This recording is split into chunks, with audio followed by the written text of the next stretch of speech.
Hi hello students, welcome to AP history classes with me SP Rajan. ఈరోజు మనం AP modern history క్లాసెస్లో భాగంగా French ఆంధ్రలో ఎలా వాళ్ళ ఉనికిని నిలుపుకున్నారు, అలాగే ఫ్రెంచ్ ఆంధ్రలోకి వాళ్ళకి ఇన్ఫ్లుయెన్స్ అనేది ఎలా తీసుకొచ్చారు అనే చాలా అంశాలను మనం అద్భుతంగానే చదవబోతున్నాం. సో మీరు ఇండియన్ హిస్టరీ క్లాసెస్ వినేసి ఎప్పుడు కూడా ఆంధ్ర హిస్టరీని ప్రిపేర్ అవ్వండి, అది మీకు చాలా హెల్ప్ఫుల్ అవుతుంది. అలాగే మన క్లాస్లో వచ్చేసి క్లియర్గా అద్భుతంగా మీకు అర్థమయ్యే విధంగా ఒక ఫ్లో చార్ట్ మెథడ్లో హ్యాండ్ రిటన్ నోట్స్ ఇస్తాను. అలాగే ఈ పీడిఎఫ్ కూడా క్లాసెస్ కూడా మీకు యాప్లో అనేది అందుబాటులో ఉంటుంది. మీరు డిస్క్రిప్షన్ ఉన్న లింక్లో ఫాలో అయ్యారంటే అక్కడ మీకు కావాల్సిన కంప్లీట్ కోర్స్ అనేది మీకు దొరుకుతుంది అనమాట. ఎవరైతే ఏపీఎస్సి బోర్డులో నుంచి ఏపీ హిస్టరీ కావాలనుకున్నారో వారికి ఈ వీడియో అనేది చాలా చాలా ఇంపార్టెంట్.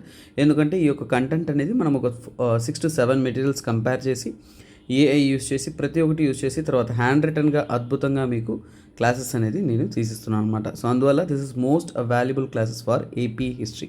మీరు ఎక్కడ ఎతికినా కానీ దీనికన్నా వాల్యుబుల్ కంటెంట్ దొరకదు, అది నా గ్యారంటీ. If it is found I'm very happy అనమాట. But I'm making it to be the qualitative. అలాగే నాకు మీ తరపు నుంచి ఒక చిన్న హెల్ప్ ఏంటంటే, ఒక కంటెంట్ నేను తీయడానికి ఒక హాఫ్ అన్ అవర్ క్లాస్ మీరు వింటున్నారంటే దానికి ఒక 8 to 9 hours ఎఫర్ట్ అనేది పడుతుంది, అంతకంటే ఎక్కువ కూడా పడుతుంది అనమాట. కాకపోతే ఇది ఇంత ఎఫర్ట్ వేస్తున్నాం కాబట్టి I cannot take over to the marketing మనం చేయలేము. సో అందువల్లనే మీరు మీ వల్ల అయినంత వరకు సపోర్ట్ చేయడానికి ఏం చేస్తారంటే కంటెంట్ అనేది మీ వాట్సాప్లో కానీ అలాగే మీ ఫ్రెండ్స్ గ్రూప్లో కానీ షేర్ చేస్తురండి. So it may reach to the maximum number of people and more number of people get benefited. అలాగే ఎప్పుడు కూడా మన క్లాస్ అనేది ఒక అద్భుతమైన ఒక మోటివేషనల్ కోడ్తో స్టార్ట్ చేస్తాం. Let's get in to the class. So first of all జీవితంలో ఒక విషయం గుర్తుపెట్టుకోండి, మనం 3 విషయాలను కంట్రోల్ చేయలేమండి. ఒకటి గతం. చాలామంది అయ్యో అమ్మ ఇలా జరిగిపోయింది, అలా చేసేసానే, అలా తప్పు చేశాను, లేదంటే అలా ఫెయిల్యూర్ చేశానే, అయ్యో అప్పుడు చదవలేదే, అవునా, అయ్యో ఇంతకాలం వేస్ట్ చేశాను, ఇవన్నీ కూడా మనం బాధపడుతుంటాం. మీరు చేసిన తప్పుని ఏ రోజు మార్చలేరండి. చేసిన మిస్టేక్స్ని ఎవరు చేంజ్ చేయలేరు. కాబట్టి don't worry of your past. You can never control your past or change anything. అదేవిధంగా రేపు ఏమవుతుంది, నెక్స్ట్ ఏమవుతుంది, ఇది ఒక టెన్షన్తో ఒక గ్రూప్ ఆఫ్ పీపుల్ తిరుగుతుంటారు. అమ్మో రేపు ఫ్యూచర్ ఏంటి, ఇదేంటి, అదేంటి, అయ్యో అమ్మ లైఫ్ ఏమైపోతుంది, భయం వద్దు. ఎందుకంటే today is the only thing you have. ఈరోజు నువ్వు పర్ఫెక్ట్ చేసావంటే రేపు నీకు బాగుంటుంది అనేది నిశ్చయం. సో అందువల్ల try to be efficient today. So అందువల్ల రేపటి గురించి ఆలోచించి టెన్షన్ పడాల్సిన, స్ట్రెస్ పడాల్సిన అవసరం లేదు. ఎందుకంటే you gonna not change your future. నీకు జరగబోయే ఫ్యూచర్ నీ చేతుల్లో ఉండదు, యూ కెనాట్ కంట్రోల్ ఇట్. అలాగే ఇంకొక ముఖ్యమైన విషయం ఏంటంటే అదర్ పీపుల్. ఎప్పుడైనా పక్కన వాళ్ళని మీరు పట్టించుకోకండి. ఎందుకంటే మీరు మంచి చేసినా అంటారు, చెడు చేసినా అంటారు. సో ఇక్కడ అదర్ పీపుల్స్ని మీరు కంట్రోల్ చేయడం అనేది ఒక ఇంపాసిబుల్ టాస్క్. సో అందువల్ల అదర్ పీపుల్స్ని కన్సిడర్ చేసుకుని వరీ చేయడం మానేయండి. సో అందువల్ల ఏంటంటే ఎవరి గురించో అయ్యో వాళ్ళు ఇటు అంటున్నారు, వీళ్ళు అటు అంటున్నారు, వాళ్ళు అలా అనుకుంటారు, వాళ్ళు అలా అనుకుంటారు, అలాంటి మైండ్ సెట్ అనేది పక్కనెట్టండి. ఎప్పుడు కూడా మీ సక్సెస్ కానీ, మీ లైఫ్ కానీ, మీ ఎఫర్ట్స్ కానీ మీ దగ్గరే ఉంటుంది, పక్కన వాళ్ళని బట్టి ఉండదు. సో అందువల్ల అంటే ignore the other people and work efficient to your self. Live your life happily, beautiful. So అందువల్ల ఎప్పుడు కూడా ఈ 3 విషయాలు, గతాన్ని, ఫ్యూచర్ని, ఇతరులని కంట్రోల్ చేయాలనుకోండి, అది మీ వల్ల కాదు, అది అసాధ్యమైన పని. అది మీ లైఫ్ని ఇంకా స్పాయిల్ చేస్తుంది. So better get away from that. Okay, మన క్లాస్లోకి వెళ్ళిపోదాం.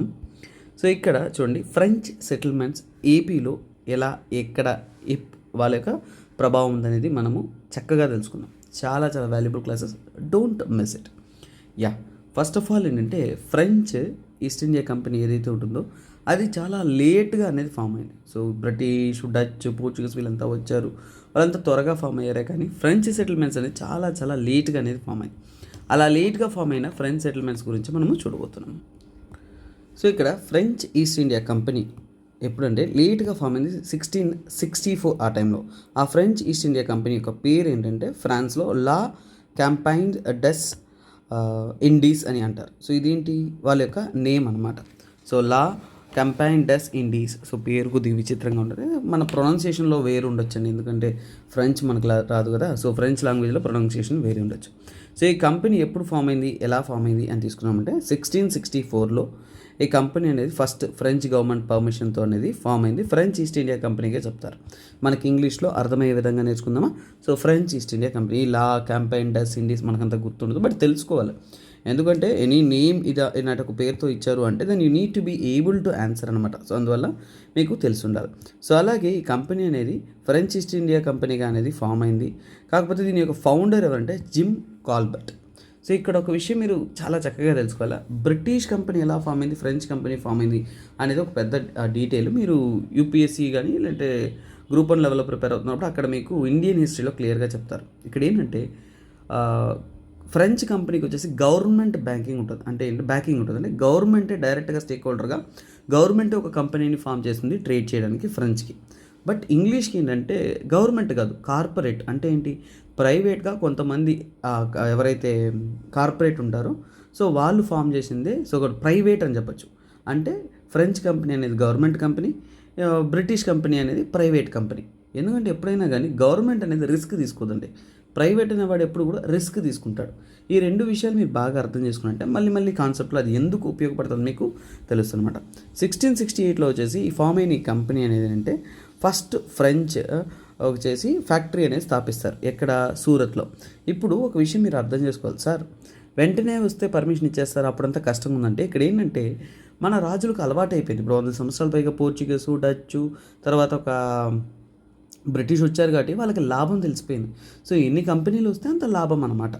సో సరే చూసుకోలేదు, టెక్నికల్ ఎర్రర్, సో స్క్రీన్ ఆగిపోయింది, పర్లేదు ఇప్పుడు కనెక్ట్ చేశాను. సో ఇక్కడ ఏంటంటే ఫ్రెంచ్ ఫ్యాక్టరీ అనేది అంటే మొట్టమొదటిసారిగా సూరత్లో వచ్చేసి స్థాపించారు. ఇప్పుడు అక్కడ ఉన్న వాళ్ళకి రీజనల్ కింగ్స్కి డబ్బులు వస్తున్నాయి.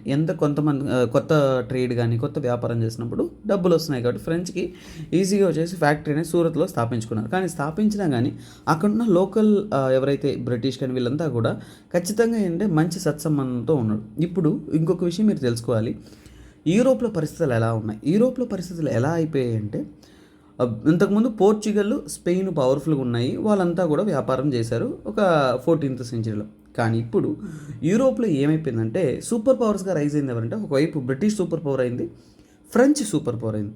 ఇప్పుడు యూరోప్లో అంతా వీళ్ళిద్దరి మధ్య గొడవలు అనేది ఉంటాయి. ఎందుకంటే ఫర్దర్ క్లాసెస్లో అంతా కూడా ఈ బ్రిటిష్కి ఫ్రెంచ్కే ట్రబుల్ ఎక్కువ జరుగుతుంది. దానికైన కారణాలు అనేది మీకు అర్థమవుతుంది. సో అలాగే తీసుకున్నామంటే సెకండ్ సెటిల్మెంట్, ఈ యొక్క ఎవరైతే మన ఫ్రెంచ్ ఉన్నారో వాళ్ళు సెకండ్ సెటిల్మెంట్ అనేది ఎక్కడ ఎస్టాబ్లిష్ చేసుకున్నారంటే మచిలీపట్నంలో ఎస్టాబ్లిష్ చేసుకున్నారు. చాలా వరకు ఏంటంటే సూరత్, మచిలీపట్నం అనేది మెయిన్ సెంటర్స్గా ఉన్నాయి. వెస్టర్న్ కోస్ట్లో సూరత్, ఈస్టర్న్ కోస్ట్లోను మచిలీపట్నం మెయిన్ సెంటర్గా ఉంది. సో అప్పుడు ఇక్కడ మెయిన్ గవర్నర్గా అపాయింట్ చేసిన ఎవరి పర్సన్ అంటే ఫ్రాంకోయిస్ కారన్. ఈ ఫ్రాంకోయిస్ కారన్ అనే అతను ఫ్రెంచ్ తరపు నుంచి గవర్నర్గా అపాయింట్ చేశారు. అతనికి ఏంటంటే అబ్దుల్లా కుతుబ్ ఖాన్ ఎవరైతే మనకు తెలుసో so called Qutub Shahi dynasty ఏదైతే ఉందో అందులో ఉన్న అబ్దుల్లా కుతుబ్ ఖాన్ దగ్గర పర్మిషన్ తీసుకున్నాడు అనమాట. అలాంటి పర్మిషన్ తీసుకునేసి ఏంటంటే తనకంటూ ఏంటంటే అక్కడ ఎస్టాబ్లిష్ చేసుకున్నాడు సో కాల్డ్ ఆ యొక్క ఫ్యాక్టరీని. సో ఫ్యాక్టరీ అంటే మళ్ళీ మీరు ఏదో పెద్ద కంపెనీ పెట్టి బిజినెస్ ఇచ్చింది కాదు, ఒక చిన్న గోడౌన్ లాంటిదండి. దాని ద్వారా ఏంటంటే వీళ్ళు ప్రోడక్ట్స్ తెస్తారు, ప్రోడక్ట్స్ని వ్యాపారం కింద షిప్పింగ్లో అనేది వెళ్తూ ఉంటారు. సో అలా వెళ్తూ ఉంటారు. సో ఇప్పుడు ఏంటి మన హీరోకి ఏంటి ఒక ఛాన్స్ దొరికింది. తర్వాత ఏంటంటే 1692లో చందర్ నగర్, ఈ చందర్ నగర్ అనేది ఏంటంటే వెస్ట్ బెంగాల్ దగ్గర ఏంటంటే వీళ్ళు ఎస్టాబ్లిష్ చేసుకున్నారు వీళ్ళ యొక్క ఫ్యాక్టరీ. ఇది జస్ట్ నేను సెటిల్మెంట్సే చెప్తున్నానండి, ఫ్రెంచ్ సెటిల్మెంట్స్ ఎలా ఉన్నాయి అనేది. సో తర్వాత ఏంటంటే ఎందుకంటే మిగతా వాళ్ళకి ఎక్కువ స్టోరీస్ ఉన్నాయి, వీళ్ళ దగ్గర స్టోరీస్ లేదు అంటే స్టార్టింగ్ ఫౌండేషన్ అప్పుడు ఏంటంటే ఇది ఒక బిజినెస్ ఎంటిటీగా ఉంది, గవర్నమెంట్ బ్యాంకింగ్గా ఉంది, సో అందువల్ల బ్యాంకింగ్గా ఉంది. సో అందువల్ల ఎవరు కూడా ప్రైవేట్ కంపెనీ వాళ్ళు ఎదిరించారనమాట. సో అందువల్ల వాళ్ళ వ్యాపారం వాళ్ళు అన్నట్టు చేసుకుంటూ ఉన్నారు. తర్వాత 1672 టైంలో వచ్చేసి వీళ్ళ యొక్క సో కాల్డ్ ట్రేడింగ్ అనేది ఏంటంటే మెల్లమెల్లగా ఏంటంటే కొన్ని ప్లేసెస్కి స్ప్రెడ్ అవుతున్నప్పుడు ఇవన్నీ కూడా మచిలీపట్నం, సూరత్ ఇదంతా కూడా ఎలా ఉన్నాయి, ఓన్లీ బ్రిటిష్ కంట్రోల్ ఇతర కంపెనీలు ఉన్నాయి, వాళ్ళతో పాటు వీళ్ళు వ్యాపారం చేస్తారు. కాకపోతే వీళ్ళకి అలా కాదు, వాళ్ళకంటూ ప్రత్యేకమైన కంపెనీ కావాలి, ప్రత్యేకమైన ఒక ఎస్టాబ్లిష్మెంట్ కావాలి. కాబట్టి వాళ్ళు వెతుకుతూ వెళ్తూ ఏంటంటే యాక్చువల్గా ఏంటంటే పాండిచ్చేరిని కనుక్కున్నారు. François Martin. ఈ ఫ్రాంకోయిస్ మార్టిన్ అనేది పాండిచ్చేరిని కనుక్కోవడం మాత్రమే కాకుండా he is the first governor of Pondicherry అనమాట. అలాగే ఇక్కడి నుంచి కూడా 1672లో వచ్చేసి ఆ గవర్నర్షిప్ అన్ని కూడా అపాయింట్ చేశారు. పాప నిద్రపోయిందని క్లాస్ తీద్దాం అనుకున్నాను, వచ్చేసింది. సో ఇంకా క్లాస్ ఖచ్చితంగా డిస్కంటిన్యూ అవుతుంది. ఒకవేళ కంటిన్యూ అయితే ఇలా అప్లోడ్ చేసి వీడియో, లేదంటే మళ్ళీ ఇంకో వీడియో తీయాల్సి వస్తుంది, నో ప్రాబ్లం. సో చూద్దాం, అల్లరి చేయకపోతే క్లాస్ కంటిన్యూ చేద్దాము, లేదంటే క్లాస్ డిస్కంటిన్యూ అవుతుంది. సో ఇక్కడ ఏంటంటే ఫ్రాంకోయిస్ మార్టిన్ అనే అతను ఫస్ట్ గవర్నర్గా పాండిచ్చేరికి అపాయింట్ అయ్యారు.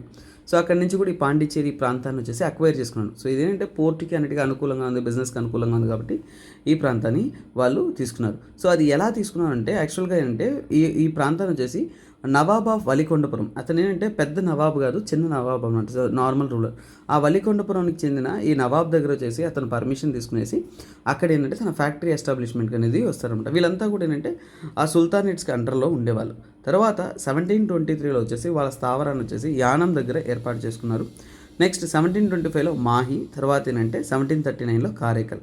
సో దీని ద్వారా ఏమర్థమవుతుందంటే మీకు, సో ప్లేసెస్ ఎక్కడెక్కడ వాళ్ళ యొక్క స్థావరాలు ఎస్టాబ్లిష్ చేసుకున్నారు. ఇందులో మెయిన్ ట్విస్ట్ ఏంటంటే ఇక్కడ చూడండి, మచిలీపట్నం అనేది మెయిన్ సెంటర్గా ఉండింది మన ఏపీలో, ఆంధ్ర రాష్ట్రంలో ఏపీలో వాళ్ళకి మచిలీపట్నమే మెయిన్ సెంటర్గా అనేది ఉండిందన్నమాట.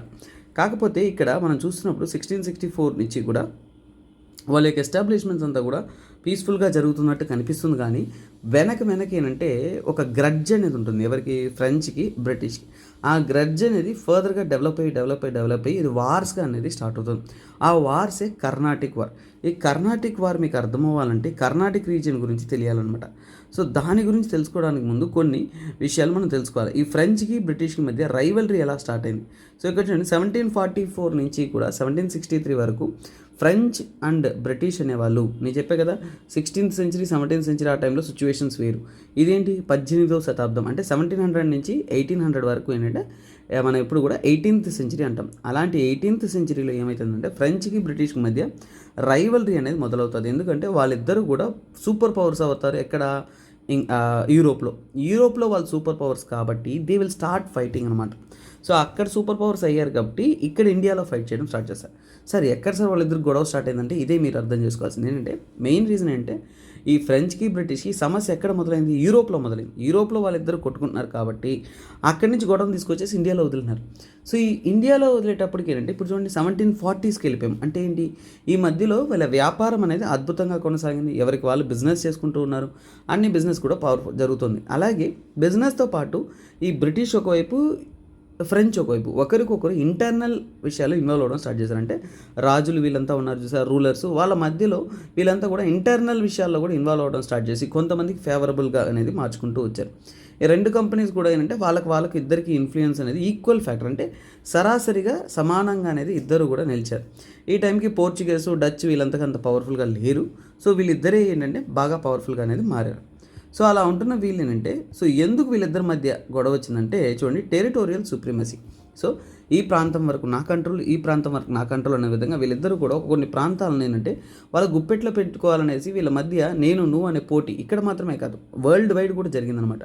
సో అదే మనం తీసుకున్నామంటే యూరోప్లో వచ్చేసి వీళ్ళిద్దరూ సుప్రీం పవర్స్ అన్న, ఆ సుప్రీం పవర్స్ వలన ఏంటంటే నేనంటే నేను, నువ్వంటే నువ్వు అనే విధంగా గొడవలు అనేది స్టార్ట్ అయ్యాయి. ఇది స్టార్ట్ అవ్వడంతో ఏంటంటే ఇక్కడ చూడండి 1740స్లో వచ్చేసి ఆస్ట్రియన్ వార్ ఆఫ్ సక్సెషన్ అనేది జరుగుతుంది. సో ఇది యూరోప్లో జరుగుతున్న ఒక పర్సనల్ వార్, సిసిలియన్ వార్స్ ఇవన్నీ కూడా వస్తాయి. సో ఇది ఏపీ హిస్టరీ కాబట్టి వాటి గురించి ఎక్కువ డీటెయిల్స్ తీసుకెళ్ళట్లేను నేను, బట్ మీరు ఇండియన్ హిస్టరీ విన్నారంటే అక్కడ డీటెయిల్సింగ్ అనేది ఉంటుంది. So Austrian war of succession అంటే నెక్స్ట్ ఎవరు సక్సెడ్ అవ్వాలనేసి ఒక గ్రూప్ ఆఫ్ పర్సన్స్ ఫైట్ చేస్తున్నప్పుడు అంటే వీళ్ళిద్దరు కూడా ఆపోజిట్ స్టాండ్లో ఉన్నారు. ఒకవైపు బ్రిటిష్, ఒకవైపు ఫ్రెంచ్ అనేవాళ్ళు, బోత్ ఆర్ స్టాండింగ్ అన్న ఆపోజిట్. ఇద్దరు కూడా ఒకరికొకరు ఆపోజిషన్లో ఉన్నారు కాబట్టి వీళ్ళు పరిపాలిసిన ఏ ప్రాంతంలో అయినా కానీ అదే ఆ కోపాన్ని, ఆ ద్వేషాన్ని వాళ్ళు చూపించుకుంటూ వచ్చారు. అలాగే ఏంటంటే డూప్లెక్స్, అన్నిటికన్నా ముఖ్యమైన విషయం ఏంటంటే సో ఇక్కడ ఇద్దరు హీరోస్ అనమాట. సో చాలా వరకు మీరు గుర్తుపెట్టుకోవాలి, కింగ్ మేకర్స్ అని కూడా అంటారు. సో డూప్లెక్స్ అనే అతను ఫ్రాన్స్కి చెందిన ఒక గవర్నర్. అతను వచ్చినప్పటి నుంచి ఈ గొడవలు అనేది ఎక్కువయ్యాయి. అదే సమయంలో ఇంగ్లీష్ తరపు నుంచి, ఈ యొక్క బ్రిటిష్ తరపు నుంచి కూడా క్లైవ్ అనే ఒక సో కాల్డ్ పర్సన్ అనేది గవర్నర్గా ఉంటారు. అంటే మెయిన్ పర్సన్గా అనేది ఉంటారు, గవర్నర్ కాదు మెయిన్ పర్సన్ అని చెప్పుకున్నాం. సో ఇక్కడ డూప్లెక్స్ వల్ల, క్లైవ్ వల్ల గొడవ ఎందుకు స్టార్ట్ అయిందంటే డూప్లెక్స్ అనే అతను చాలా అంబిషియస్ పర్సన్ అనమాట. అంబిషియస్ అంటే ఏంటంటే తను చాలా ప్రాంతాలను ఇన్ఫ్లుయెన్స్ చేయాలి, బ్రిటిష్కి అగెయిన్స్ట్గా ఉండాలి, అలాగే అంటే ఇంటర్నల్ పాలిటిక్స్లో ఇన్వాల్వ్ అవ్వాలి అనేది duplex mind set. So aggressive mind set అంటాం. అగ్రెసివ్ అంటే చాలా వేగవంతంగా, చాలా దుడుకుతో ఉండే మనిషి, చాలా ఫైటింగ్ స్పిరిట్ ఉండే వ్యక్తి డూప్లెక్స్. సో అతను గవర్నర్గా ఉన్నాడు ఈ యొక్క ఫ్రెంచ్ ఈస్ట్ ఇండియా కంపెనీకి. సో వీళ్ళిద్దరి మధ్య ఒక ద్వేషం, కోపం అనేది చాలా వరకు ఫైర్గా మారుతుంది. కాకపోతే మీరు ఒకటి అర్థం చేసుకోవాలి, డూప్లెక్స్ అనే అతనికి వచ్చేసి గవర్నమెంట్ కంపెనీ కదా ఫ్రెంచ్, అందుకే చెప్పాను ఇంతకుముందు చెప్పిన పాయింట్ ఇక్కడ పనికి వస్తుందని. ఫ్రెంచ్ కంపెనీ వచ్చేసి గవర్నమెంట్ కంపెనీ అన్నప్పుడు గవర్నమెంట్ సపోర్ట్ ఇవ్వాలి కదా. సో కానీ ఎప్పుడైతే యుద్ధాల్లో దిగుతున్నారనుకోండి ఆర్మీ కావాలి. ఇక్కడ ప్రైవేట్ ఆర్మీ, ఈస్ట్ ఇండియా కంపెనీది ఏంటి ప్రైవేట్ ఆర్మీ, మరి వాళ్ళదేంటి ప్రైవేట్ కాదు, అవునా కదా, గవర్నమెంట్ ఇవ్వాలి వాళ్ళకి కావాల్సినవి. గవర్నమెంట్ అంటే గవర్నమెంట్ ఎక్స్చెక్కర్ నుంచి డబ్బులు స్పెండ్ చేయాలి లేదా, అంటే గవర్నమెంట్ ఖర్చే కదా. సో గవర్నమెంట్ ఎందుకు ఖర్చు పెడతారు, నువ్వు ఎక్కడో పోయి వ్యాపారం చేయడానికి, నువ్వు సంపాదించడానికి, అడుగు యుద్ధాలు చేయడానికి నేను డబ్బులు ఇస్తానా అనే విధంగా ఉంటుంది.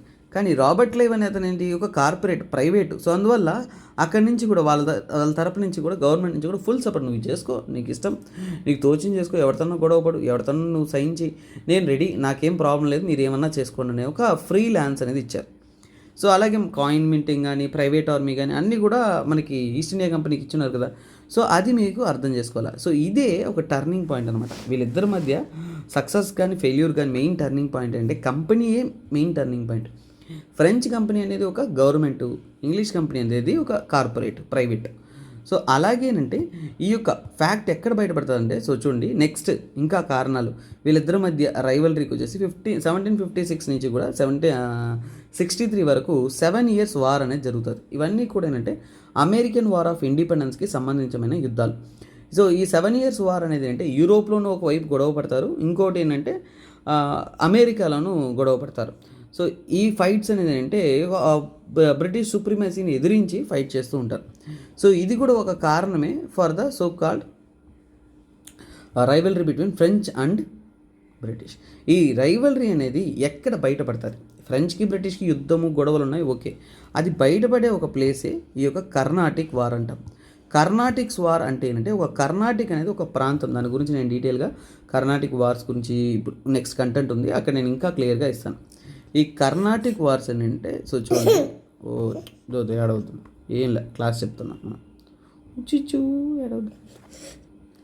సో ఈ కర్ణాటిక్ వార్స్ అనేది 3 యుద్ధాలు జరుగుతాయి. ఆ 3 యుద్ధాల గురించి మనము డీటెయిల్స్ అనేది తెలుసుకుందాం అనమాట. సో ఆ 3 యుద్ధాలు ఏంటంటే, సో చూడండి చాలా చాలా ఇంపార్టెంట్, ఇమేజ్ పాయింట్ ఆఫ్ వ్యూలో దాని గురించి కొన్ని చెప్తాను, మీకు అర్థమవుతుంది, ఇంకా డీటెయిల్గా అర్థమవుతుంది. తర్వాత మిగతా కంటెంట్స్ అంతా కూడా మనం చూద్దాం. సో చూడండి, ఈ కర్ణాటిక్ యుద్ధం 1, ఫస్ట్ కర్ణాటిక్ వార్ అనేది 1744 నుంచి 1746 వరకు జరుగుతుంది. ఎందుకు జరుగుతుంది, ఎలా జరుగుతుందో కూడా చెప్తాను తర్వాత. సెకండ్ కర్ణాటిక్ వార్ అనేది 1748 నుంచి కూడా 56 వరకు జరుగుతుంది. సో థర్డ్ కర్ణాటిక్ వార్ అనేది 1756 నుంచి 1763 వరకు జరుగుతుంది. 63తో ఏమైపోతుందంటే యుద్ధాలన్నీ అయిపోయేసి ఇక్కడ బ్రిటిష్ అనే వాళ్ళు ఫ్రెంచ్ని తరిమేస్తారనమాట. ఫైనల్గా 1763కి అంతా కూడా యుద్ధం, ఈ బ్రిటిష్ వాళ్ళు వచ్చేసి ఫ్రెంచ్ని తరిమేస్తారు.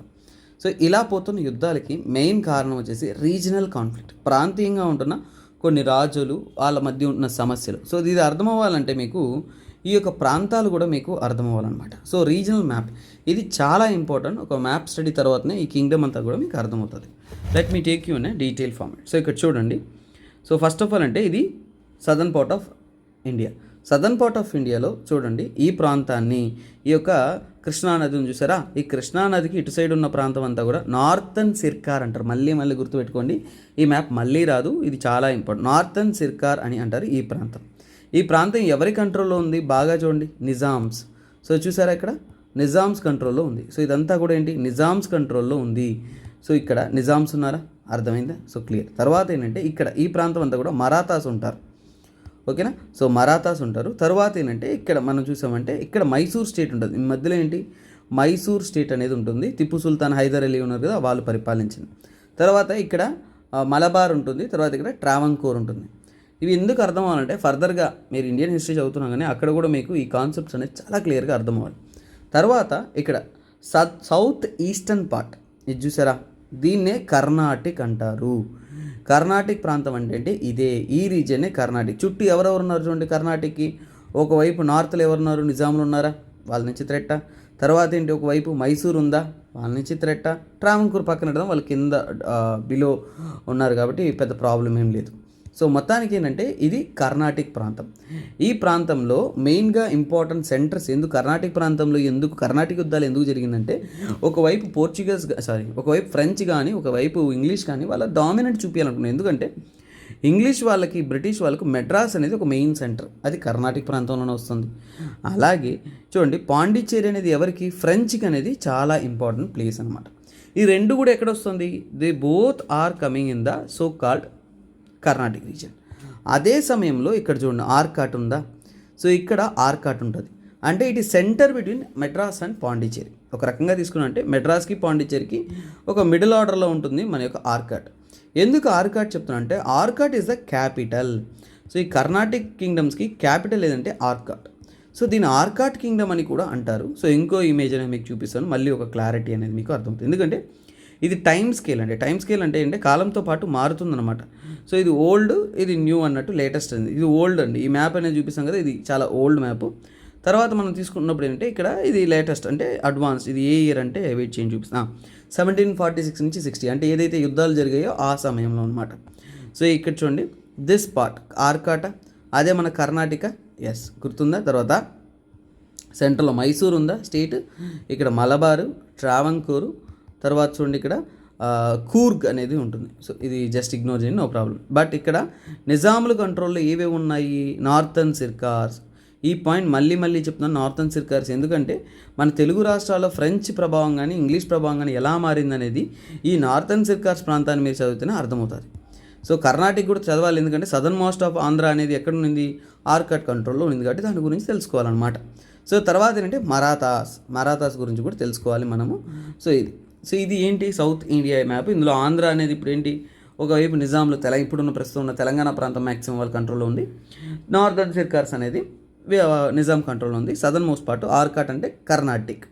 ఇప్పుడు మీ కర్ణాటక అంటే అర్థమైంది కదండి, కర్ణాటక ప్రాంతం అంటే అర్థమైంది కదండి. ఇప్పుడు వాళ్ళ గురించి కొన్ని విషయాలు మనం తెలుసుకుందాం.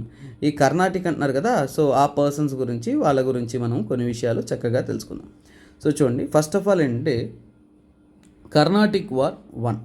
సో ఈ కర్ణాటిక్ వార్ 1 ఎప్పుడు జరిగింది? 1744 నుంచి ఒక 46-48 ఆ టైంలో అనేది జరిగిందనమాట. సో ఇక్కడ ఫస్ట్ ఆఫ్ ఆల్ ఏంటంటే, సో చూడండి కర్ణాటక అనేది ఏ ప్రాంతము? కర్ణాటక అనేది అంటే ఒక region, east coast of India. So చూడండి south east coast of India. దీని క్యాపిటల్ ఆర్కాట్ అని అంటారు, అంటే ఆర్కాట్ కింగ్డమ్ అని కూడా అంటారు. సో మీరు ఏం కన్ఫ్యూజ్ కావద్దు, ఒక్కొక్క ప్రాంతంలో ఒక్కొక్క ప్లేస్లో ఒక్కొక్కలా పిలుపుతారు కదండి, అదే అక్కడ ఉండేది, అంతకు మించి ఏమీ లేదు. ఈ కర్ణాటక ప్రాంతం ఏదైతే ఉంటుందో వీళ్ళు చాలా వరకు ఏంటంటే ఆ రీజియన్ వచ్చేసి ఇస్లామిక్ రూలర్సే పరిపాలించారు. అందులో నవాబ్ ఎవరంటే సో కాల్డ్ అన్వరుద్దీన్.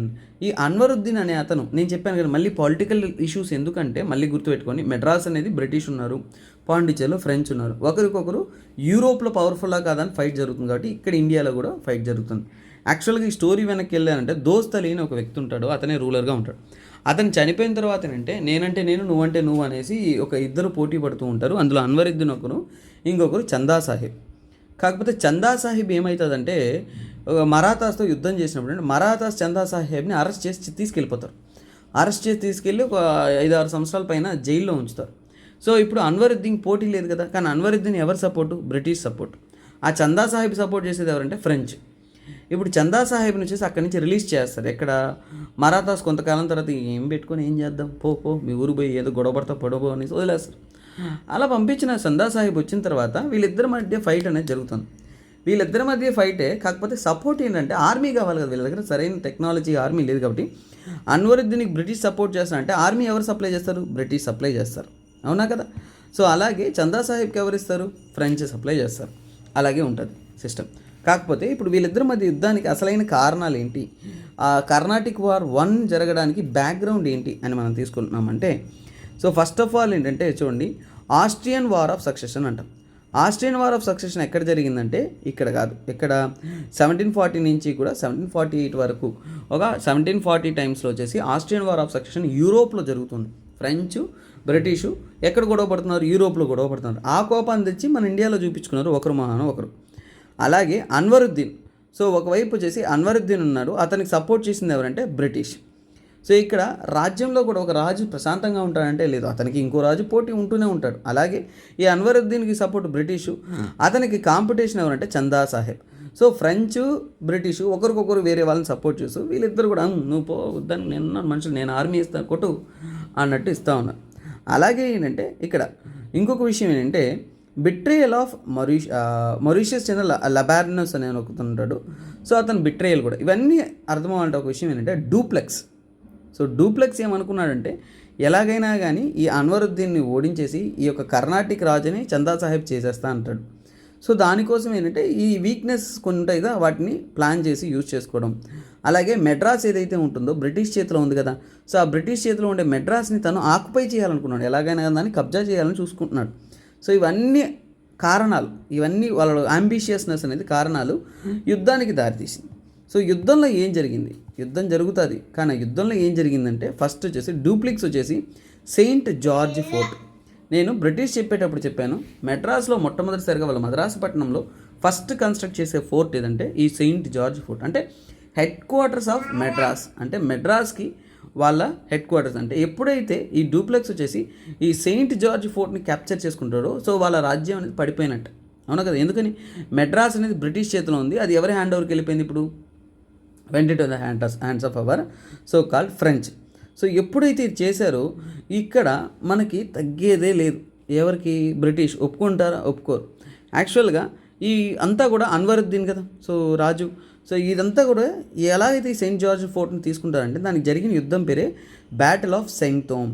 సో దాన్ని బ్యాటిల్ ఆఫ్ అడయార్ అని కూడా అంటారు. సో బ్యాటిల్ ఆఫ్ శాంతోమ్ లేదంటే బ్యాటిల్ ఆఫ్ అడయార్. ఇందులో ఏం చేస్తారు అంటే సో ఫ్రెంచ్ వచ్చేసి గెలుస్తారు. ఫ్రెంచ్ అనేవాళ్ళు ఈ మెడ్రాస్ ప్రాంతాన్ని కబ్జా చేసుకుంటారు. They take over the Madras. So battle of Adyar కానీ బ్యాటిల్ ఆఫ్ సంతోమ్ అనేది memorable fight in the history of the Madras Chennai. ఎందుకంటే ఆ ప్రాంతాన్ని ఫ్రెంచ్ కంట్రోల్కి వచ్చేస్తుంది అనమాట. తర్వాత ఏమవుతుంది, బ్రిటిష్ అనేవాళ్ళు ఇక అవకాశాలు లేదు, ఎలాగైనా కానీ వాళ్ళ పవర్ తెచ్చుకోవాలి. సో బ్రిటిష్ ఏం చేస్తారు, ఎప్పుడైతే వాళ్ళ హెడ్ క్వార్టర్స్ని ఫ్రెంచ్ తీసేసుకుంటుందో వాళ్ళు వెళ్ళి ఫ్రెంచ్ హెడ్ క్వార్టర్స్ని తీసేసుకుంటారు. అదేంటి, పాండిచ్చేరి. ఇద్దరు పొటాపొటి మామూలు జరగదు. ఫ్రెంచ్ వచ్చి మెడ్రాస్ తీసుకుంటే బ్రిటిష్ వెళ్ళి పాండిచ్చేరి తీసుకుంది. సో చెప్పానా. సో ఇక్కడ చూడండి, రెండు ఇక్కడ పక్కనే ఉన్నాయి కదండి. సో ఒకవైపు ఏంటి మెడ్రాసు, పాండిచ్చేరి. ఫ్రెంచ్ ఏం చేసింది, వాళ్ళ హెడ్ క్వార్టర్స్ ఇది, బ్రిటిష్ హెడ్ క్వార్టర్స్ ఇది. ఫ్రెంచ్ నైస్గా పోయేసి మెడ్రాస్ని అటాక్ చేస్తే బ్రిటిష్ నైస్గా వచ్చేసి పాండిచ్చేరిని అటాక్ చేసి తీసుకుంది. నేను బ్యాక్గ్రౌండ్ స్టోరీస్లోకి ఎక్కువ వెళ్ళట్లా, ఎందుకంటే ఈ క్లాసెసే చాలా లెంతీకి వెళ్ళిపోతున్నాయి. ఇంకా బ్యాక్గ్రౌండ్ స్టోరీ చెప్పానంటే గంటలు పడుతుంది. I don't want to spoil your time. So అందువల్ల ఏంటంటే డైరెక్ట్ టు ద కోర్ అనేది మనం క్లాసెస్ చూసేస్తూ ఉన్నాం. సో ఇదండి మొత్తానికి పాండిచ్చేరి తీసుకున్నారు. సో ఇప్పుడు ఏమి, ఈ యుద్ధంలో ఎప్పుడైతే తీసుకున్నారో ఖచ్చితంగా ఏంటంటే ఒక సంధి కుదుర్చుకోవాలి. అలాగే ఏంటంటే ఈ సైన్ ఇంకొక విషయం ఏంటంటే ఆస్ట్రియన్ వార్ ఆఫ్ సక్సెషన్ ఏదైతే అక్కడ జరుగుతుందో అది కూడా ఏంటంటే ఒక సమరసానికి వచ్చింది. ఇంకోటి ఏంటంటే ఈ యొక్క ఫస్ట్ కర్ణాటిక్ వార్ అనేది స్టేటస్ క్వో అంటారు. అంటే ఏంటంటే అది ఎవరి వైపు కూడా గెలుపు లేకుండా ఆగిపోయింది. ఇటు వాళ్ళు కబ్జా చేసుకున్నారు, వీళ్ళు కబ్జా చేసుకున్నారు. మీ హెడ్ క్వార్టర్స్ మేము తీసుకున్నాం, మా హెడ్ క్వార్టర్స్ మీరు తీసుకున్నారు. ఎవడు గెలిచినట్టు కాదు. ఒకరి మొహాలు ఒకరు చూసుకోవాల్సిందే. టా అనేసి ఇద్దరు నిలబడుకునేసి నేను వదలను నువ్వు వదలను అనేసి పోటీ పడుకోవాల్సిందే. సో కాకపోతే ఏంటంటే ఇది ఎప్పుడు కూడా ఇద్దరి మధ్య సంధి కుదరలేదు. They will have a status quo. Okay, ఇక్కడ ఆపేద్దాము, మనం ఓల్డ్ ప్లేసెస్కి వెళ్ళిపోతాం, మా ఊరు మాకు ఇచ్చేసాను, మీ ఊరు మీకు ఇచ్చేస్తాం అని. సో అలాంటి ఒక ట్రీటీ ఆఫ్ యాక్సెలా చాపల్లే. సో ఈ యాక్సెలా చాపల్లి ఏంటంటే, సార్ ఈ ఊరి డేటా లేదు కదా సార్, ఇదేదో కొత్తగా ఉంది సార్, ఏ ఊరు సార్ అని డౌట్ వస్తుంది. అది అక్కడ ట్విస్ట్ అనమాట. సో యాక్సెలా చాపల్లి అనేది ఇక్కడ కాదు. ఆస్ట్రియన్ వార్ ఆఫ్ సక్సెషన్ ఎక్కడ జరిగింది, యూరోప్లో కదా. ఆ గొడవ వల్లనే కదా వీళ్ళు ఇక్కడ గొడవ పడ్డారు. అక్కడ యూరోప్లో గొడవే సంధి కుదుర్చుకున్నారు. వాళ్ళే పీస్ ట్రీటీ సైన్ చేశారు. వాళ్ళే ఒక పీస్ అనే సిచ్యువేషన్కి వచ్చేసారు. ఎప్పుడైతే వాళ్ళు పీస్ సిచ్యువేషన్కి వచ్చేస్తారో ఇక్కడ కూడా పీస్ రావాలి కదా. సో అందువల్లనే ఏంటంటే they had plan to bring peace here. So అలా యాక్సెలా చాపల్లి అనేది అక్కడ జరిగిన ట్రీటీ. ఆ ట్రీటీతో ఇక్కడ కూడా పీస్ అనేది వస్తుంది అనమాట. సో మొత్తానికైతే వీళ్ళిద్దరి మధ్య గొడవ అనేది ఒక పీస్ఫుల్గా ట్రీటీ ఆఫ్ యాక్సెలా చాపల్లే ద్వారా ఎండ్ అయిపోయింది. ఇది కర్ణాటిక్ వార్ 1. ఇక్కడ వరకు స్టోరీ అనేది ఏంటి, మనం పెద్ద ఇంట్రెస్టింగ్గా ఉండదు, సింపుల్గా అబ్బా ఇంతటితో యుద్ధం అయిపోయిందా అన్నట్టు ఉంటుంది. కానీ కర్ణాటిక్ వార్ 2 చూసారా, ఇందులో చాలా ఇంట్రెస్టింగ్ థింగ్స్ ఉన్నాయి, చాలా క్రియేటివ్ థింగ్స్ కూడా. హ్యాపీగా మనం వినడానికి ఒక సినిమా స్టోరీ లాగా, పక్కా పిక్చర్ లాగా ఉంటుంది. సో దానిలోకి వెళ్ళేది ముందు అంటే యుద్ధం. సో ఫస్ట్ ఆఫ్ ఆల్ అంటే ఏంటి గొడవ, పొలిటికల్ క్రైసిస్ అంటే ఏంటంటే ఇక ఇంటర్నల్ పాలిటిక్స్లో వీళ్ళిద్దరు ఇన్వాల్వ్ అయిపోయారు కదా. సో అందువల్ల వీళ్ళిద్దరి మధ్య యుద్ధానికి కారణం వచ్చేసి ఫస్ట్ ఆఫ్ ఆల్ మనం చూసుకున్నామంటే హైదరాబాద్ స్టేట్. సో ఇక్కడ 2 థింగ్స్, నేను నిజామ్స్ అని చెప్పాను, అలాగే ఏంటంటే కర్ణాటక అని చెప్పాను. ఫస్ట్ వార్లో ఏంటంటే ఇద్దరు కూడా ఏంటంటే ఒక చిన్న ఇష్యూగా డైరెక్ట్గా మెడ్రాసు పాండిచ్చేరి అనే విధంగా ఫైట్ చేశారు, కర్ణాటక ప్రాంతాన్ని రెస్ట్రిక్ట్ అయింది. కానీ సెకండ్ కర్ణాటిక్ వార్ అనేది అలా జరగలేదు. అది ఒక బ్రాడర్ కొనటేషన్. హైదరాబాద్ స్టేట్లో వచ్చేసి హైదరాబాద్ స్టేట్ అంటే నిజాంలో వచ్చేసి అంటే నాజిర్ జంగ్ అనే అతను, సో కింగ్, సో అతను రూలింగ్లో ఉన్నాడు. సో అతనికి సపోర్ట్ ఎవరంటే బ్రిటిష్. అలాగే ఏంటంటే అతని కాంపిటీషన్, నేను రాజవ్వాలి అనే విధంగా వచ్చేసి ఇంకొక అతను కాంపిటీషన్తో అతని పేరంటే ముజాఫర్ జంగ్. సో ముజాఫర్ జంగ్కి వచ్చేసి ఫ్రాన్స్ అనేవాళ్ళు సపోర్ట్గా ఉన్నారన్నమాట. సో హైదరాబాద్ స్టేట్లో కూడా ఇంటర్నల్ పొలిటికల్ క్రైసిస్లో వీళ్ళ హ్యాండ్ అనేది ఉంది. సో ఇద్దరు కూడా పోటాపోటీగా యుద్ధంలోకి అంటే యుద్ధం కాదు, ఒక ఇంటర్నల్ వార్కి దిగారు. సో అలాగే అదే సమయంలో వచ్చేసి కర్ణాటిక్ స్టేట్లో వచ్చేసి ఇద్దరు, ఒకటేంటి అన్వరుద్దీన్ వచ్చేసి రూలింగ్ పార్టీ, అతనికి సపోర్టు బ్రిటిషు. అలాగే అంటే చందా సాహెబు అతనికి వచ్చేసి అపోజిషన్, అతనికి సపోర్టు ఫ్రెంచ్ అనమాట. ఎఫ్ అని రాశానంటే ఫ్రెంచ్, బి అని రాశానంటే సో కాల్డ్ బ్రిటిష్ అనమాట. రూలింగ్ పార్టీకి అందరికీ కూడా బ్రిటిష్ సపోర్ట్గా ఉంది, అతనికి ఎదిరిస్తున్న వాళ్ళందరికీ కూడా ఫ్రెంచ్ సపోర్ట్గా ఉంది. ఇలా వీళ్ళిద్దరు కూడా ఒకరికొకరు కాంపిటీషన్ అనేది స్టార్ట్ అవుతున్నాం. ఇవన్నీ ఉన్నప్పుడు సో హైదరాబాద్ స్టేట్లో సిచ్యువేషన్స్ ఏంటి, నేను చెప్పే కదా ఒక ప్యూర్ సినిమా అనేది మనం చూస్తాం ఇప్పుడు. ఎలాగంటే హైదరాబాద్ స్టేట్లో ఉంటున్న పరిస్థితులు ఏంటి అని మనం తెలుసుకోవాలి. సో ఫస్ట్ ఆఫ్ ఆల్ ఏంటంటే డూప్లెక్స్ అనే అతను నాసిర్ జంగ్ని చంపేసి ముజాఫర్ జంగ్ ఎవరైతే ఉన్నారో తనని నవాబ్ చేస్తారు. బ్రిటిష్ సపోర్టర్గా ఉంటున్న వాళ్ళని ఏంటంటే so they defeat and French సపోర్టివ్గా ఉంటున్న వాళ్ళని నిజాం స్టేట్లో ఎస్టాబ్లిష్ చేసుకుంటారు. నేను చెప్పే కదా డూప్లెక్స్ అనే అతను ఇప్పుడు సినిమాలోకి ఎంటర్ అవుతున్నాడు కాబట్టి చాలా ప్యూర్ సినిమా, చాలా అబ్జల్యూట్గా ఉంటుంది. సో డూప్లెక్స్ వచ్చేసి ఈ ముజాఫర్ జంగ్ని సపోర్ట్ చేస్తూ యుద్ధానికి వెళ్ళి ఎలాగైనా సరే తనకు సపోర్టివ్గా పర్సన్ని నిలబెట్టుకోవాలి కాబట్టి నజీర్ జంగ్ని రిమూవ్ చేసి అంటే చంపేశాడు అనమాట. తర్వాత ముజాఫర్ జంగ్ని ఎస్టాబ్లిష్ చేసుకుంటారు. సో తర్వాత ఏంటంటే ముజాఫర్ జంగ్ ఏంటి ఇంప్రెస్ అవుతాడా లేదా, ఎందుకని తనకు కోరుకున్న విషయం జరిగింది, దాన్ని అందించింది ఎవరు, ఫ్రెంచ్ అందించారంటే ఫ్రెంచ్కి సపోర్టివ్గా కొన్ని నిర్ణయాలు తీసుకోవాలి కదా. సో అదేవిధంగా ఏంటంటే సో పాండిచ్చేరి వీళ్ళ హెడ్ క్వార్టర్స్ కాబట్టి తన కారనేషన్ అంటే తనకు పదవి ప్రమాణం రాజుగా ఇస్తారు కదా. సో అలా రాజుగా తనకి కారనేట్ చేస్తున్నానంటే పాండిచ్చేరిలోనే జరుగుతుంది. ఎక్కడ పాండిచ్చేరిలోనే తనని ఇక్కడి నుంచి Muzaffar Jung is the king అంటాడు. మనవాడు పట్టలేని సంతోషం ఎవరికి, ముజాఫర్ జంగ్కి వచ్చేసి ఆగలేని సంతోషం.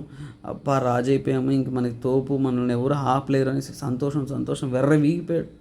సో లైఫ్లో అతీతమైన హ్యాపీనెస్ మనకి అన్కంట్రోలబుల్గా వస్తే అదే విధంగా సాడ్నెస్ కూడా వస్తుందన్నమాట.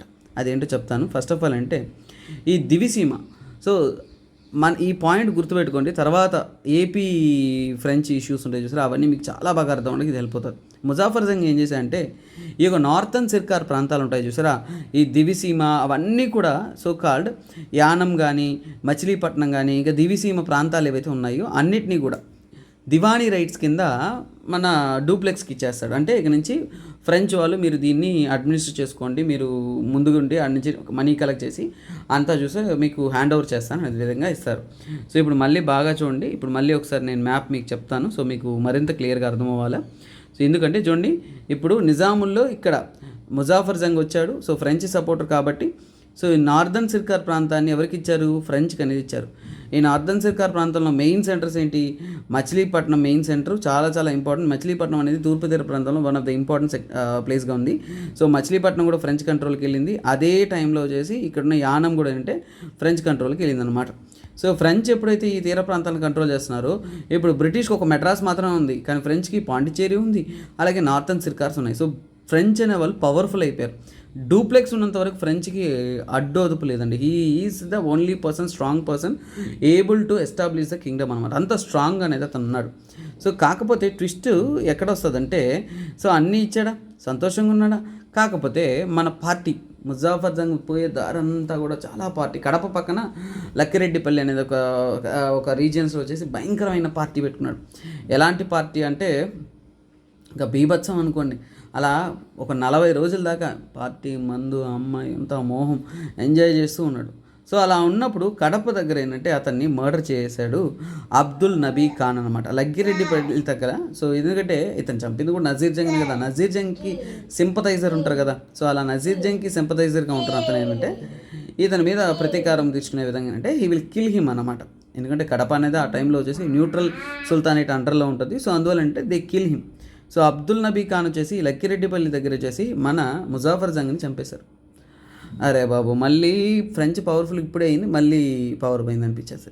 కాకపోతే ఇప్పుడు వాళ్ళకి అనుకూలమైన వ్యక్తిని ఒకరిని పెట్టాలి కాబట్టి వెంటనే ఏంటంటే వీళ్ళకి అనుకూలమైన వ్యక్తి అయినా ఇంకొక పర్సన్ డూప్లెక్స్ వచ్చేసి సలాబత్ జంగ్ అనే అతను వచ్చేసి నవాబ్ చేస్తారనమాట. సో దీని ద్వారా ఏంటంటే సలాబత్ జంగ్ అనే అతను నవాబ్ అవుతాడు. సలాబత్ జంగ్ కూడా ఏంటంటే మన డూప్లెక్స్కి ఏదైతే సో కాల్డ్ బెనిఫిట్స్ ఏవైతే ఉన్నాయో అవన్నీ కూడా అనౌన్స్ చేస్తారనమాట.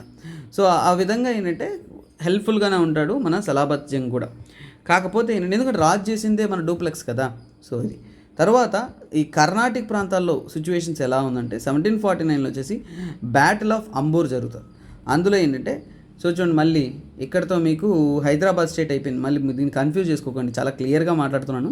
అందుకే క్లాస్ అనేది చాలా జాగ్రత్తగా ఉండాలి, నోట్స్ అనేది కూడా ఫాలో అప్ క్లియర్గా చేయాలి. ఎందుకంటే కొద్దిగా మీరు తప్పినా కానీ మీకు సబ్జెక్ట్ అనేది బుర్రకెక్కదు, అవునా, మళ్ళంతా బుర్రక తినట్టే ఉంటుంది.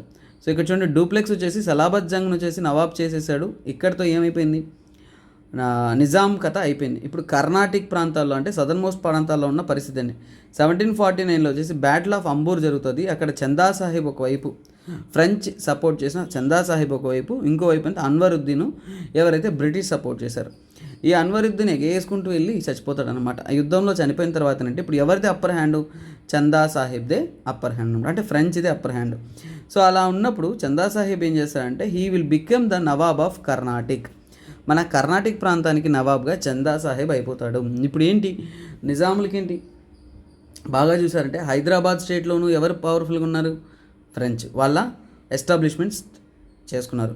అలాగే సౌత్లో ఏంటి కర్ణాటిక్లో కూడా ఏంటంటే ఫ్రెంచ్ అనేది ఎస్టాబ్లిష్ చేస్తున్నారు.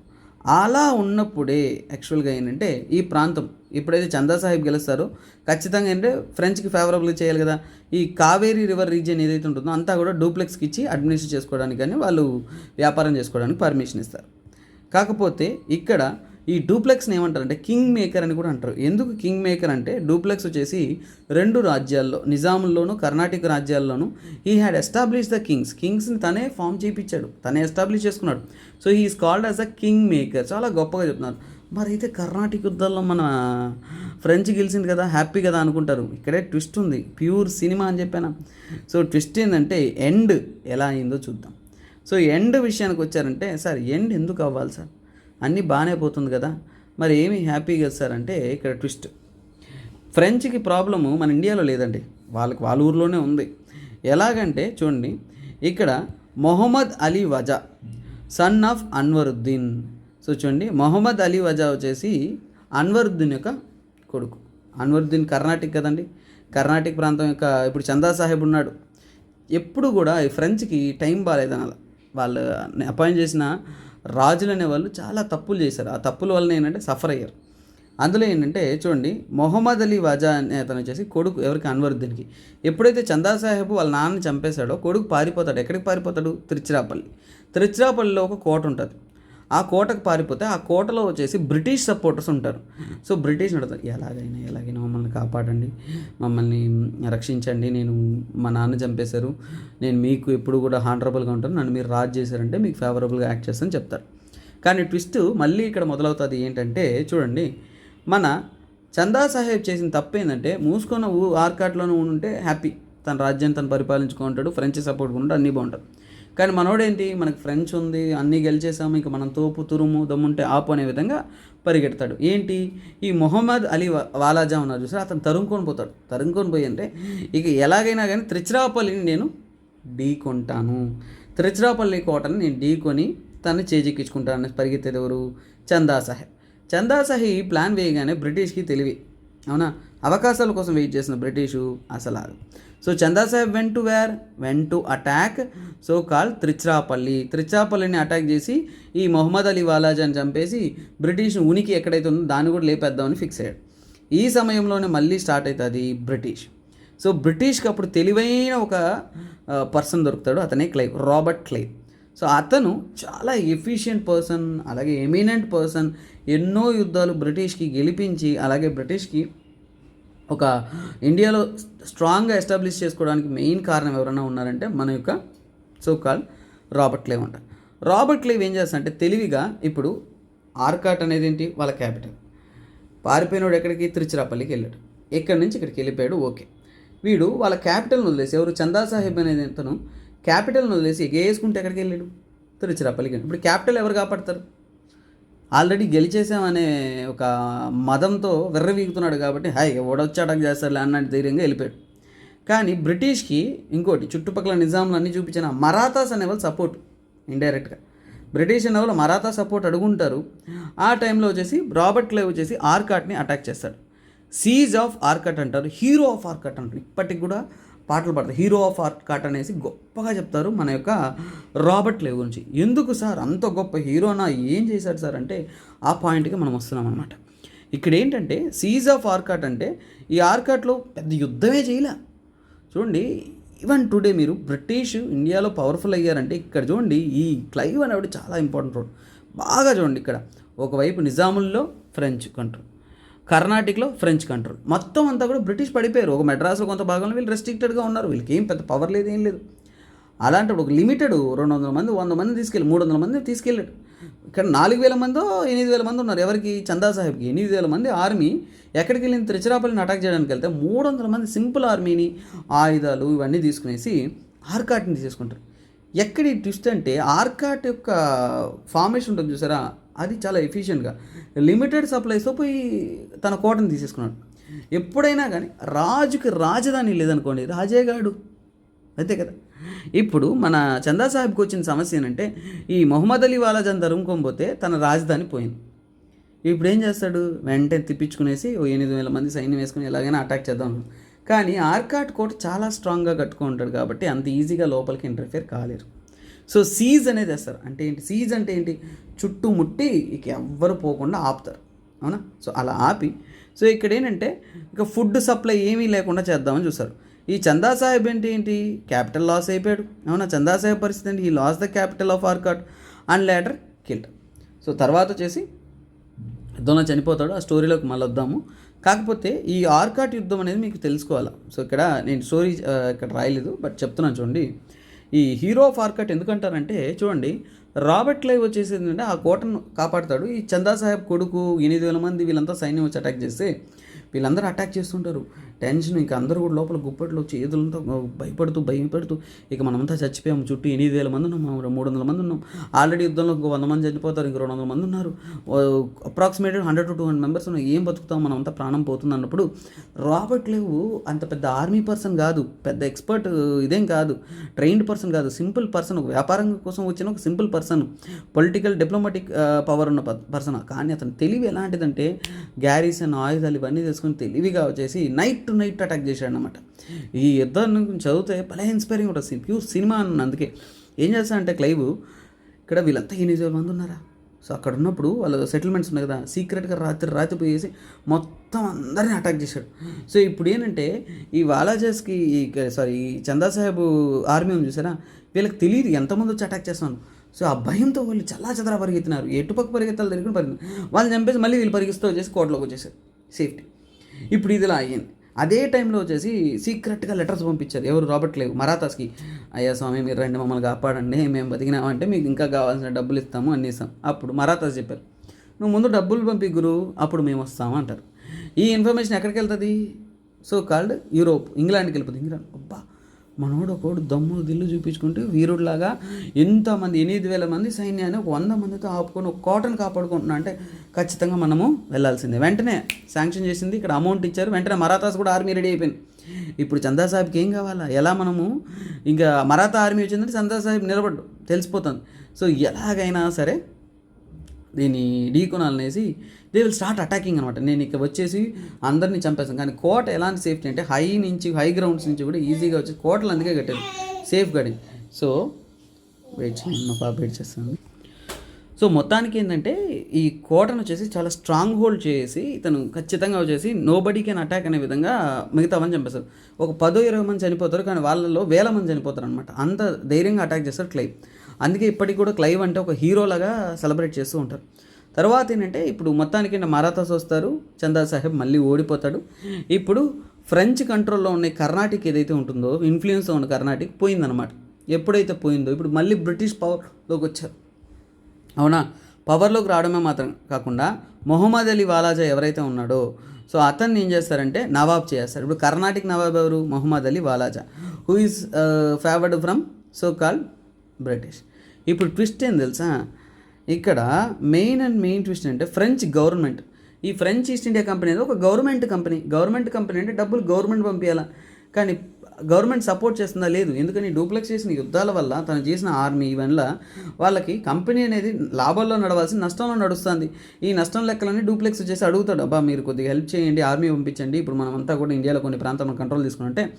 ఫ్రెంచ్ వాళ్ళు ఆల్రెడీ ప్రపంచంలో వేరు ప్రాంతాల్లో, అమెరికా రీజియన్స్లో అక్కడంతా కూడా వాళ్ళ ఇన్ఫ్లుయెన్స్ ఉంది కాబట్టి ఇక్కడ ఎందుకు ఇండియాలో అనేసి వాళ్ళు అనుకునేసారేమో వాళ్ళ. అందువల్ల అంటే ఫ్రెంచ్ గవర్నమెంట్ చేసేనంటే సపోర్ట్ చేయలేదు, ఎవరికి? డూప్లెక్స్కి సపోర్ట్ చేయలేదు. సపోర్ట్ చేయడం మాత్రమే కాకుండా ఇక చాలు నువ్వు పీకిందంతా కదా నువ్వు వచ్చే అన్నారు. అంటే ఏంటి, ఇక్కడ ఫ్రెంచ్ గవర్నమెంట్ వచ్చేసి డూప్లెక్స్ని రిటర్న్ పిలిచేశారు పనిష్మెంట్ లాగా. సో ఇప్పుడు కొత్త పర్సన్ పంపించి చాలా వాళ్ళతో గొడవ పడింది, ఇంక గొడవ పడకండి, ఏదైనా పీస్ డీల్ సైన్ చేసి అక్కడితో గొడవ ఆపేసుకోండి అని చెప్తారు. ఆ విధంగా వచ్చేసి కొత్త గవర్నర్ వస్తారు. ఆ గవర్నరే గోడెహూ. ఈ గోడెహూ, చార్లెస్ గోడెహూ అని ఉంటుంది. ఈ గోడెహూ వచ్చిన తర్వాత అంటే వీళ్ళిద్దరు కూడా ఒక పీస్ ట్రీటీ సైన్ చేస్తారు. దాన్నే ట్రీటీ ఆఫ్ పాండిచ్చేరి అంటారు. ట్రీటీ ఆఫ్ పాండిచ్చేరి అంటే ఇక్కడతో గొడవలు వద్దు, ఎందుకంటే పాండిచ్చేరిని ఎక్కడ ఉంది, కర్ణాటకలో పాండిచ్చేరి ఉంది. కానీ కర్ణాటకనే మళ్ళీ చూసుకొని జాగ్రత్తగా, ఈ ఇమేజెస్ చాలా ఇంపార్టెంట్, అందుకే నేను చెప్పాను. సో చూడండి, ఈ కర్ణాటక ప్రాంతం బ్రిటిష్ కంట్రోల్లోకి వచ్చేసింది. ఈ పాండిచ్చేరి అనేది one of the place in the Karnataka. So అందువల్ల ఏంటంటే ఖచ్చితంగా వీళ్ళతో యుద్ధం పెట్టుకోరు కదా, ఎందుకంటే వాళ్ళ పాండిచ్చేరి అనేది చాలా important for the French. So ఈ పీస్ ట్రీటీ అనేది సైన్ చేస్తారనమాట. ఆ పీస్ ట్రీటీయే so called Pondicherry.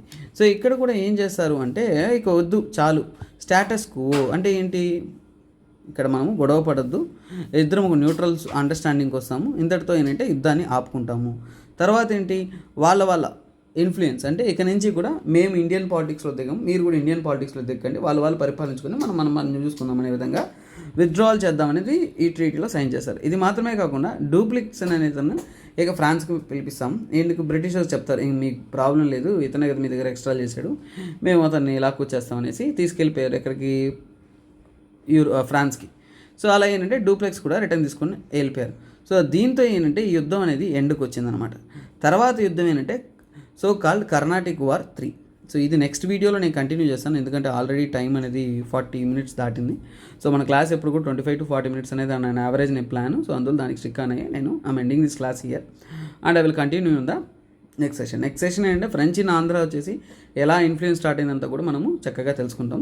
Okay guys, నా తరపు నుంచి ఒక సింపుల్ రిక్వెస్ట్ ఏదైతే ఉందో అది మర్చిపోకండి. So kindly share with your friends, అలాగే మన ఛానల్ సబ్స్క్రైబ్ చేసుకోండి, మిగతా ఫ్రెండ్స్ కూడా చెప్పండి. సో ఎందుకంటే మాట వెళ్ళే ఒక ఎడ్యుకేషన్ ఛానల్ అనేది గ్రో అవుతుంది.